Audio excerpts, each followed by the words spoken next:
on this, because the fact is, bodybuilding, just in general, it needs the help. And we talk about one thing is sponsorship, as I said before.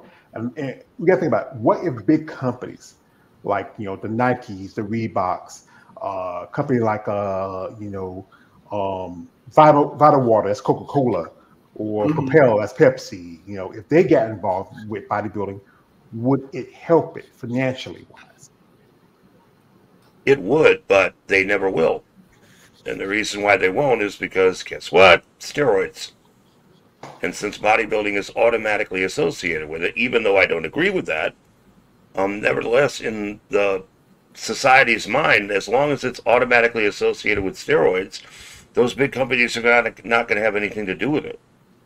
But also, you also got to bear in mind the bodybuilding community to the rest of the world is what a bucket of water is to Lake Superior. It's pretty much nothing in terms of size. So it's like they're not going to go after something that, number one, has negative association with steroids and such, and also just because even though it seems like it's big, like we're all talking about the Olympia, which is the Super Bowl of bodybuilding, 99.9% of the planet have never heard of that. True. They've never heard of the Olympia. You say, hey, I'm an IFBB pro. Oh, that's nice. What the hell does that mean? True. They don't have any idea. So, I mean, it's a nice idea to get that happening, but like I've said before, until you do quite a bit of reprogramming, well, not reprogramming, but educating the public about bodybuilding and also about everything that's involved with it, I don't see that as happening. I mean, just trying to keep it real, but it's a nice idea, but 100% correct. I agree with that. Unless you get somebody that is popular, a movie star, or a sports person that just loves bodybuilding, and they said, hey, I want to take a chance and I want to put some money into it. And I agree, educating the public, because the public doesn't realize other sports, they do steroids. It's the perception. Like I said, when me and my husband were interviewing, it's the humans, we're physical, we're visual creatures. So you see someone walking around with these big muscles, you automatically, oh, that person is taking this, or they're taking that. But they're not thinking about the golfers or the baseball players. And you've heard of several baseball players that got in trouble with steroids, and football players. So they don't. That's because football is that's sports religion in the United States. I mean, Texas, it's like church. It is. I mean, so yeah, I totally agree with you what he just said. Until re-education and just educating the public. Yeah, and that's the thing is that education does help, because the knowledge of it. I mean, people's always gonna look at stuff like you talk about celebrities, like the good examples, like guys like Arnold Schwarzenegger. He's one of the guys that really get some attention with bodybuilding, because being a movie star, being a politician. Dwayne Johnson, yeah. The Rock, yeah. Mm-hmm. He wanted to get involved in it, because the fact was, some people are telling us, nah, they don't like the idea of him get involved in it, because But the thing is, it has to be someone like him. Shaq. I mean, I saw a picture of Shaq with Linda Murray at the Olympia last year. Mark Wahlberg has been to the Olympia. There's been several movie stars that have been to the Olympia. It's just that, like he was saying, the negative connotation with the bodybuilding world, because that's you. But I also think people don't want to look at that, like we were saying earlier in another show, with women especially. A lot of society does not really want to see muscular women. Right.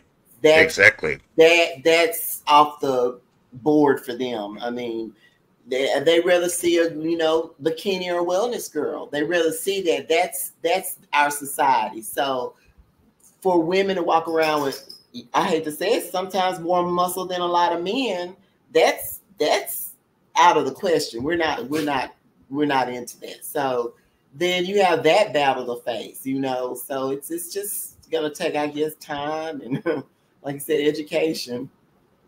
Yeah, that's it. It's gonna be time and education. I mean, this is a sport I've been following for a long time, and doing these interviews with people like you, Bev, and some of the ladies. I mean, just a couple of days ago, I interviewed Yvonne Pennington. You know, she's a great lady. She got Olympic qualification.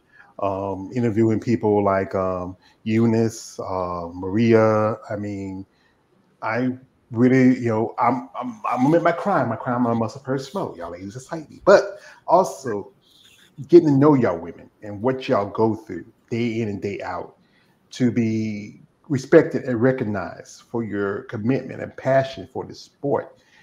I like I said, me just being a fan, just wish there was the opportunity and the chance for y'all to expand more. And and everybody's gonna give the like instead of getting about the steroids thing, everybody's gonna give that shadow of a doubt to the other sports because hey, you know what, no one used steroids in baseball. But hey, the whole thing, there was a whole congressional committee when the baseball players got busted. The Olympics there was all issues like remember Marion Jones, Ben Johnson, Oh yeah. Yeah. But that was like thrown under the rug too.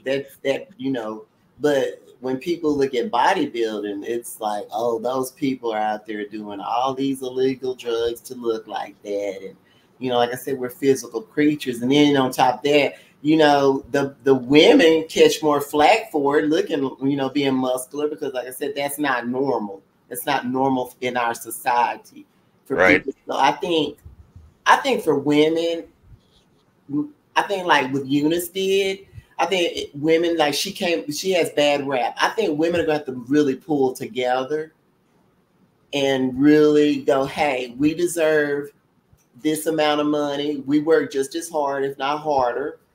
I think there's going to have to be, that look, y'all going to have to, and I've brainstormed and I've talked to it with other people and they're like, it's just it's a shame because a lot of the women are beautiful and they look great and you can look at all the hard work that's put into it, but just, for you to be looked at like, oh my God, basically a freak show. I've been told I look like a freak show. So, it's just that, and like I said, but you have to have a thick skin, and if you enjoy doing what you do, you just keep going.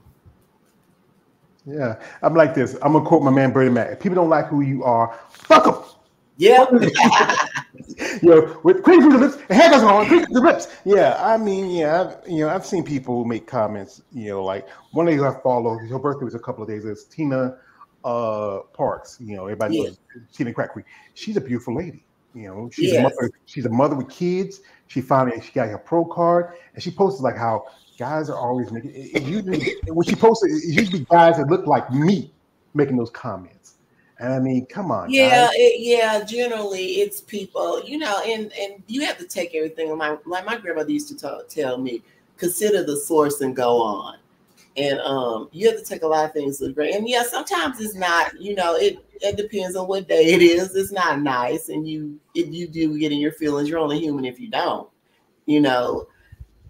I just think that overall, I don't know what's gonna be the turning point for women's bodybuilding and women's physique. I just know I'm glad to see a lot more women are getting into bodybuilding. I think that may be the turning point. You got the younger crowd getting into it. That might be it. So be interesting to see. Yeah, I just saw somebody posted this picture of this girl. She's 19 years old and she has potential. Girls as young as 23, Hunter's not even 30. There's a couple other competitors who's still young. I think Ashley might be just in her early 30s. Yeah, and, they're all coming up. So it'd be real interesting to see, the turning point for women's bodybuilding. See what happens with that group because they all look, oh my God, phenomenal looking women. Yeah, and just like I said, saw my man Glenn interview Big Jane. I think Big Jane might be a little bit older, but it's about timing, and it's about people really, really need to be more open-minded to it. I understand again, it's not the typical idea what you want to see a woman with muscles.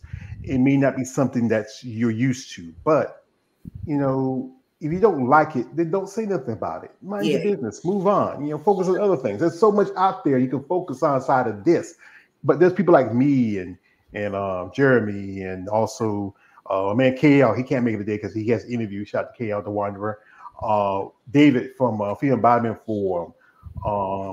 So many other people who like. One thing is like, my content on these ladies. It's not as because the analog for women's bodybuilding is not as big compared to if I was to do something else, like I used to do some content on mixed martial arts every now and then. I don't do as much because it's hard to get interviews with some of the ladies, and I used to get some interviews here and there, but then after a while, it's just what, let me just focus more on bodybuilding. I still will support MMA and mixed martial arts, but I'm gonna focus more on bodybuilding because it's more my thing.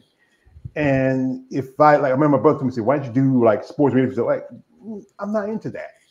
What's the point of me doing something I'm not really into? Yeah. I wouldn't have the same passion for it. That's the thing. This is like just like you ladies, being competitive is a passion, and being a fan is a passion. And we appreciate you guys. You just don't know when we have people that support and like they support their interview. That's allowed people to get to know us as humans and individuals. Because I know just from our interview, I had several people like reach out and say, I did not realize that you had a life outside of that. I'm like, what? Like, why would you think that I wouldn't? I said, I'm married. I have a fur baby. We take trips. We're big into hot rods. We do hot rod tour every year. So they were like, it just was so interesting to see that you are totally, you're just normal like everybody else. I'm like, yeah, I just love bodybuilding. So, but it is, it is what it is. Yeah. Most people think that you just lift weights and eat. That's all it is. You just like you just always no. There's a lot of like I said, Yvonne who mentioned earlier, she's in the United States Air Force. I interviewed a lady who just got a pro card. She works security, and she used to be a Marine. Some ladies who are nurses, some ladies who are doctors. I mean, they have a life outside of bodybuilding. Bodybuilding is not all their life, but it's a part of their life. Part of your life, exactly. Yeah, and just saw recently Erica Deer. We want to shout out to her. She saw a post. I'm grateful for her because I would say I want to wish her best of luck because she has to take a step back from competing this year because of some medical issues, and that something happens, especially in her division. That's fitness, where you can get injuries. Missy Trescott's coming back after she had her injury. I don't know about Whitney Jones. I mean, she is qualified for this year's Olympia. I don't know if she's going to be there or not. Oksana Grasarian, she's out because she's very, very pregnant. And that's life. Life happens. Yeah, life happens. Yeah. Yeah, she takes time to enjoy it. But like I said, this is where I enjoy talking to people like yourself and like-minded people like Jeremy, because we really want to get across why we love this sport, why we're a fan of this sport, why we see things that might need to change. Like you mentioned the money thing. Again, I understand that the men's division is going to get the money because, as I said again, it's the bottom bitch. It's going to get the big paychecks, but at least give the women enough where it's worth their while. You got to think about it. I saw I think for women's physique and women's bodybuilding and some of the other divisions, they were getting $2,000 for first place. That's $2,000. That's not much. That's already a plane ticket in your. Well, that might be a plane ticket. You know what I mean? I'm like this. It's you appreciative of whatever you get, but at the same time, that's not really covering everything because your suit might be $1,000. And then your travel expenses. So I agree. I think there needs to be a more payout for the women for sure. Mm-hmm. Yeah, because at least I would say this, like a show like the Legion, is a big show. I know the men would get $15,000. The first place was 15. I think it was 15 up to 7,000. I think third place was 3,000. I think I saw it. And men, like I said, men don't cost that much for them to compete. But if you maybe shoot up the prize money for some shows like $10,000, think about it. If you make it like Sarah put $15,000 for the my God, Pro. Yeah, she was a godsend for that one. Yes. Yeah, and that's the biggest payout outside the Olympia. Yeah, I mean, I remember last year the Masters Olympia is coming back, and that payout was $10,000. Except for I think the men's division was getting $30,000, I believe. And one lady who I wanted to invite on here because she went to that show, that's Lloyd Connolly, and she mentioned how her husband and her trainer had to go down there. It took them almost nearly $10,000, $20,000, counting everything going to Romania, and ooh, I mean that is expense.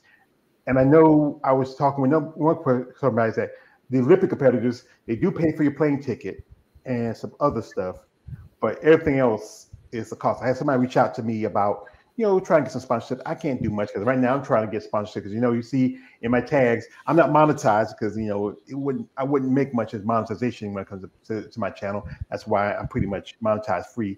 But I do have my GoFundMe, my PayPal, and my Cash App. So if anybody's out there want to donate, I can appreciate it because I want to go to a show next year, maybe one or two. And I gotta go for me for that. I hope anybody can send me something that can really help me out because right now I got a car still in the shop. I don't know where we're gonna get it out of the shop. The guy told me there's some issues with it. Oh my God.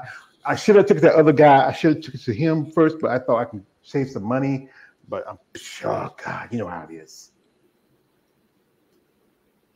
Yeah, I think one of the things that has to happen is the fan base has got to come out of its shell and has got to start going to shows.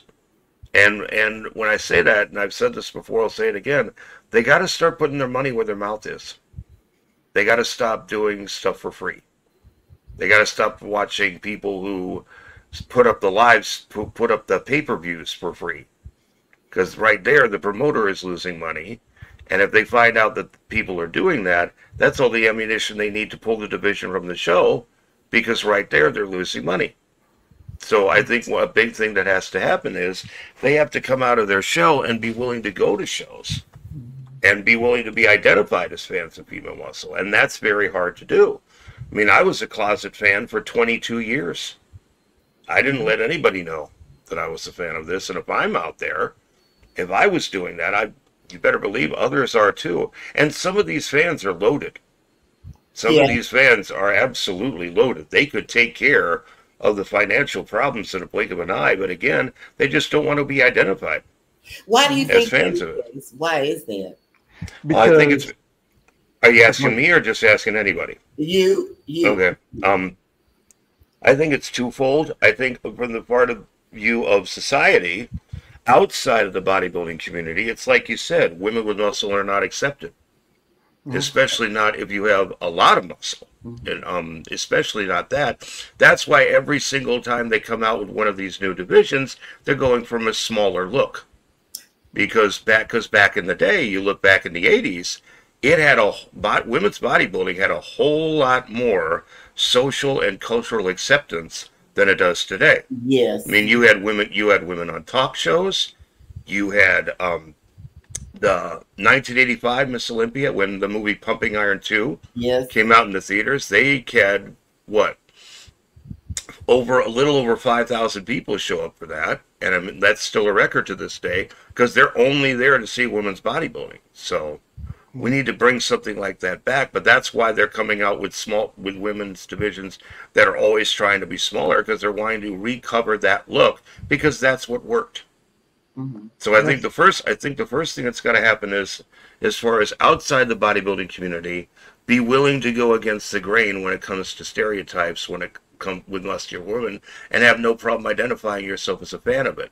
The other problem is the bodybuilding community is its own worst enemy because of the whole fan schmo dichotomy. And unfortunately, a lot of guys who are fans of Female Muscle are automatically identified as schmoes, whether or not they're into that sort of thing or not. Yeah. And so as a result, and I've watched this happen at every show I've been to, local, national, and pro alike, they get mistreated. There are guys who have been, that I know of, it's like, this was when Junior Nationals was still in Chicago. And I talked to a guy, and he was all excited about being there. He had never been to a bodybuilding show before. And he then asked me, oh, by the way, what does schmo mean? I was like, what? Who called you that? And he said, well, those bodybuilders over there, what does it mean? I was like, oh my God. Here's a guy excited to go to his first ever show, showing financial support for these women, and you complete assholes decide to do that to him? Wow. I mean, I told him what it meant, and it was like, he was devastated. He was like, what did I do? What did I say? See, that goes back to professionalism too. To me, once you especially when you become a pro, you need to uphold yourself as a professional athlete. And that, but you know, I've never had a bad experience, but I've had people that have had bad experiences with pros. You know, they'll tell them, you know, basically they'll be in the gym with them. Oh, well, that equipment's mine, so you need to get off because I'm a pro athlete. No, you ain't getting paid. So, you know, get the hell out of here. You know, but people get intimidated by that because they come at them aggressively. And, you know, I'm thankful that all the pros I know are very down to earth and very humble. They'll tell you in a minute, hey, I ain't getting paid for this. I love it, but I don't quit my day job. And, you know, they'll help you out and give you pointers. But I've heard some horror stories and I'm like, how do you identify yourself as a professional athlete but treat people like dirt? That I don't make it make sense. Yeah. They think the thing is their ego is so overinflated. They think they're all that. No one knows who you are. Exactly. I mean, like I said, now you say, "Hey, I'm IFBB Pro such and such." People will look at you and say, "What does that mean?" Exactly. What is IFBB Pro? 99.9% of the planet has no idea who you are. Exactly. But you're strutting around the gym like you're all that. Get over yourself. Exactly. This is what I tell her. It's like, who are you again? Exactly. Here we got shout to my man KL the Wanderer. He came through. He says, "Hey people, what's happening? Nothing much, brother. If you want to come on, you know the link is in the live stream. You want to click it. You want to come on. And yeah, and one thing also, some people when they are people from the outside, like my family knows. They, you know, I think, you know, most of them didn't know for a good while. I kind of kept it private because, you know what, you know, I live in the South. Like you, Deb, you live in Texas, that's the South. You know, it's just not traditional to think about this. Women with muscles, for sure. And then you get comments from people saying, you know, dude, are you gay or something? Do you like, you know, well, if I was like this, I would be fond of guys like, you know, Chris Bumstead. He's kind of handsome. I mean, you know, but I like this. This is just a different look of a woman, and it does draw me. Yes, we have the guys who can make us, the rest of us, look bad. But then when you are approached by someone who's a fan, and I reach out to ladies, say, you want to do an interview or something? You know, like, because, you know, when somebody asked, I mean, one lady, and KL knows this woman, saying he had to pay her. I offered, say, you want to do an interview? Say, you're going to pay me? He said, well, I'm not going to pay you because, you know what? If I do pay you, I'm going to pay you after the show. I'm not going to pay you, but I don't pay anybody. What I do is, if I've offered this, and you and Bev knows, I've offered this. Hey, if you're interested, I'll send you like a little care package. With some of the competitors who live like out of the country, I wish I could send them those care packages because I know they will use it, but the cost of it going there. But I would do that because, you know what? I can't afford to pay you for your time. You got to think about it. This is about you. This is and why would you ask someone? I guess, I don't know, maybe my thought process is different, but why would you ask? Someone is coming to you for an interview, and that's putting you out there too. So why would you ask someone to pay you for that? If you want to get paid for something, you are in the wrong business, because you need to go become a track star tennis player like Serena and Venus Williams and go get you a Nike sponsorship. And, you know, that's what, going back to how people view women, the thing that really, because at one point, I almost quit doing bodybuilding, but I saw, the night that I thought about doing it, I saw the interview with Serena Williams, and she talked about how people said she looked like a man and, you know, judged her because she was a bigger girl. She's not, but she looks great. She looks like an athlete. And that was my turning point to keep going, because I'm like, if they think that that woman looks like a man, people are going to take pot shots at you no matter what you do. So you do what you want to do and enjoy your life, because people there, and just like I was talking about the girls in the Olympics, some of the track stars, some of the guys are all there, they got too much muscle. What are y'all looking at? These are athletes. Their body has to be conditioned a certain way to run. That's exactly what Ronda Rousey said one time when she was approached with that. What early on in her career, she was asked that question also about her muscularity, and she said exactly what you're saying, is that she said, I'm an athlete. I have to condition my body to get through however many rounds of basically physical combat, and you don't want me to be muscular? Exactly. How exactly am I going to survive this if I'm not that way? Yeah. Exactly. So it's like there's one fighter that people pick on is that Kayla Harrison, and she's a two-time gold medalist judo champion. She was a former PFL champion. She just went to UFC. Just saw her. She was fighting 145. She dropped down. Her body was just shredded. I'm not a big fan of hers, but she was just shredded. She looks like a level of maybe a figure competitor, a physique competitor. And that's the thing is that you do need that muscle. You can't be. It's not like you're like someone like a good example. There was a MMA fighter. He was really. They didn't like him. What was his name? Roy Nelson, Big Country Roy Nelson. He was kind of a fat dude, and people kind of liked him because he looked more like everyday guy fighting with these guys, fighting guys like who is it? I forgot. We fight a lot of the top heavyweights in the UFC, but you know what? Not everybody's going to be like that. He was an outlier, you might want to say. Yeah. Most people are going to, most athletes, like I say, track and field stars. Those women, you're sprinters. You got to run maybe 1 meter, 100 meters, 200 meters. You need that muscle for that burst of speed. It's not like if you're a marathoner where you're doing 800s and you're doing a mile, you don't need all that muscle because it's too much on your body. But with those athletes, that goes back to education, muscle. Just like y'all were talking about earlier, education. People are educated on those girls and what they do in the Olympics. They're not educated on Serena Williams playing tennis, so they're not educated on the bodybuilding industry either. Because if they look at Serena, they look at like the Chris Evans. Remember Martina Navratilova? She had muscles. Yes. And and you look at going back to how tennis players are like the Chris Everts and the Billie Jean Kings, But then you now look at Serena and Venus, and you look at the women coming up now in the division.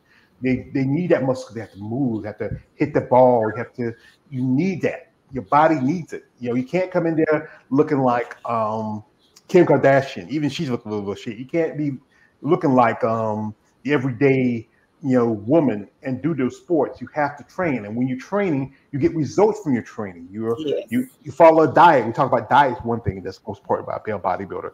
You follow a regimen. You train. You build muscle because muscle does sustain you. I mean, it does help you, especially when you get older. I'm about to be 50. In just about a couple more months, just I want to say 1 more month. God, good shit. But you need that to last, because you know what, your body is gonna go through. Like I've seen some players go through a session. They can go hours. Like I said, I do content MMA. You can be in a ring for 15 minutes, and you have to 20 minutes. So you have to maintain. You need that muscle. You need that strength, because you know what, you can't come in there. Just all any kind of way. So, but like I said, this is why we do these discussions, folks. So this is why I reach out to some people. I know some people are busy. I know they got this and that, but this is why we like to talk about this. Because the fact is, this is y'all's sport, and I'm just an outsider. And it's just it's your sport too. Everybody it's like a puzzle piece. Everybody has a piece of the puzzle. It's your sport too. Just you getting information out there. You're informing the public. That's important. Just you talking to different competitors and getting their input. Just as an amateur, the people that reach out and go, I did not realize the diet and you and your husband do it. They didn't realize all of that. So you're part of it too. You're helping the education factor.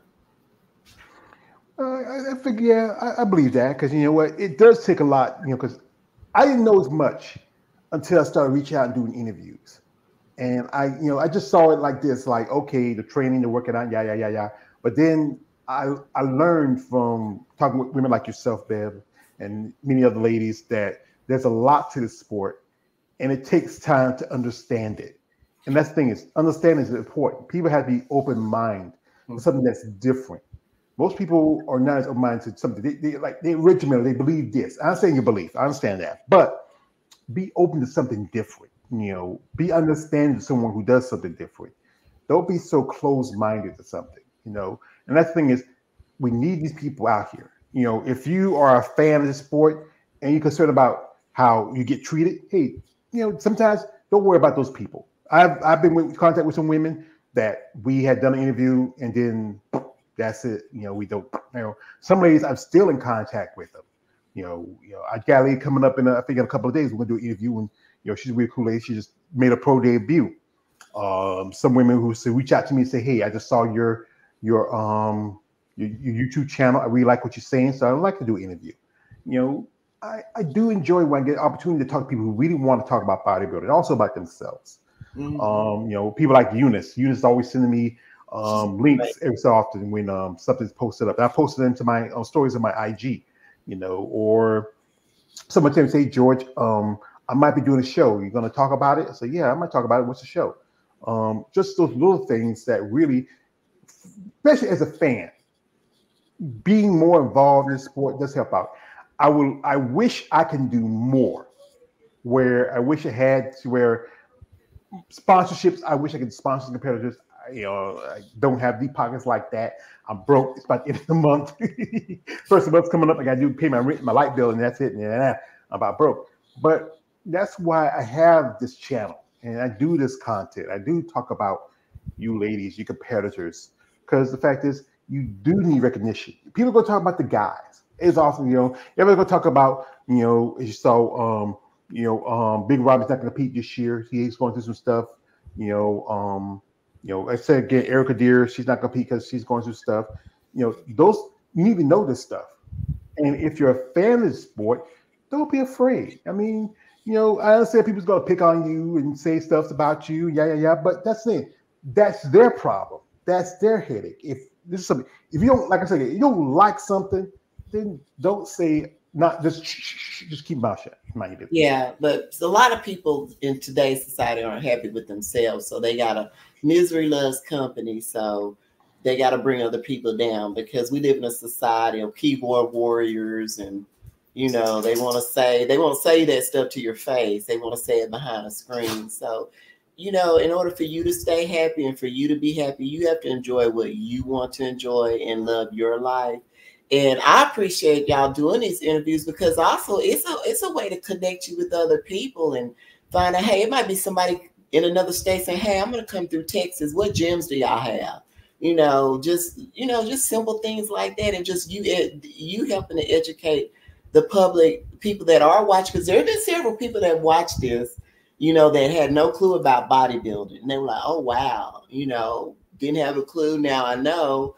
And so that's really important. You know, that's just getting there. You'd be surprised how many people, even if you touch one or two, how much they go back and tell other people, hey, guess what? I watched this interview and this is what they said, XYZ. So it all is a piece of the puzzle. It's all a puzzle piece.